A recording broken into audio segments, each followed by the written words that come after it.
We've got a developing situation as we now have an investigation into the questionable officiating of the CONCACAF Gold Cup final. As we roll, presented by Anajar and Levine Accident Attorneys. Call 1-800-747-FREE. Up first, take a look. The play that started it all. Mario Escobar, great work from Marston, by the way, going past Sanchez.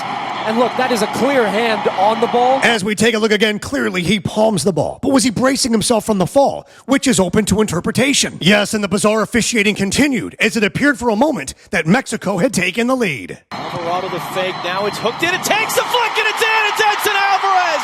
The flag comes up for offside. Mexico have had multiple goals ruled out for offside at this tournament. Yeah, but strangely enough, the VAR assistant in Miami took it upon himself and decided to call it a goal. He would in MLS. Wood is looking for the right decision, and it is a good goal. It is a Mexico goal. But JR7 points out the VAR just gave Mexico the goal without the center ref reviewing the play. The same official that didn't have him look at the handball in the box on Mexico. And John Rollins points out, how is this clear and obvious to overturn the on-field decision by the assistant? Nothing clear or obvious about it. VAR making bold decisions. Yeah, but hold on, because we're learning more about the officials, and it is not good. As we continue, presented by Lindstrom Air Conditioning and Plumbing. Get them online at lindstromair.com. We are now learning more about the two officials responsible for the controversy. Quote, counting this clash against the U.S., Escobar Toca has officiated 12 Mexican outings, with the team being on the wrong end of the final whistle on just 2 of those occasions. And as for the handball,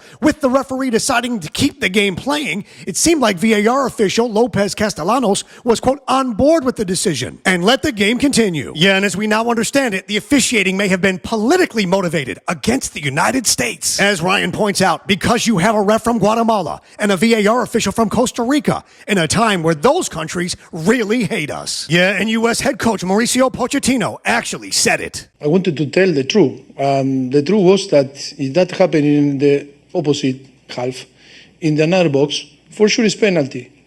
Wow. Yeah, and he wasn't done on the handball. That wasn't called either. He pushed the hand over the ball. It's not that the hand was on the floor and the ball touched. Okay, all the excuses now, but... Yeah, and then he went even further as to what that blatantly blown call may have actually cost the U.S. No, that was penalty, and maybe 2-1 for us, and maybe we were celebrating the trophy.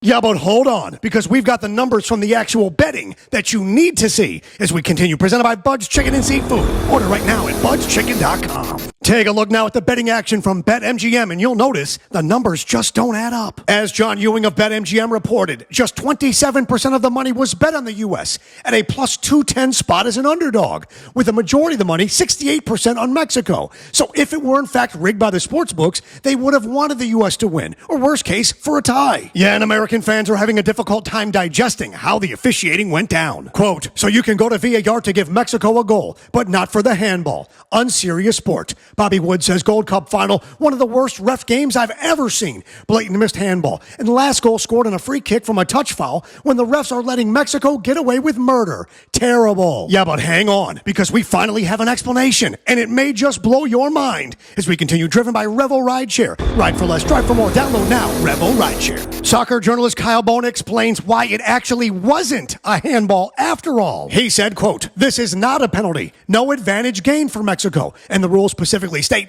plant arms are a natural position for a falling, sliding player. And as you look, you'll notice he is planting himself while falling. Yeah, but regardless, Coach Mauricio absolutely disagrees. For me, it was embarrassing to see that situation, and it's a shame because I understand. The question is on the board. Question, what actually is the most suspicious part of all of this? Well, it's not the money, and that's unusual. It's actually about the VAR. It is the role of the VAR to assist, not to determine. They may have overstepped their bounds. And by the way, the official didn't call for help and got it anyway, and that's unusual. You need help? Car accident, truck accident, slip and fall, hurt on the job? Call Anajar and Levine at 1-800-747-FREE. They're going to help you take back control of your life. Hit subscribe, hit like, and comment. Tell me where I'm wrong. I reply to them all. And remember, every day above ground is a good day. Some are just more questionable than others. So say goodnight to the bad guy.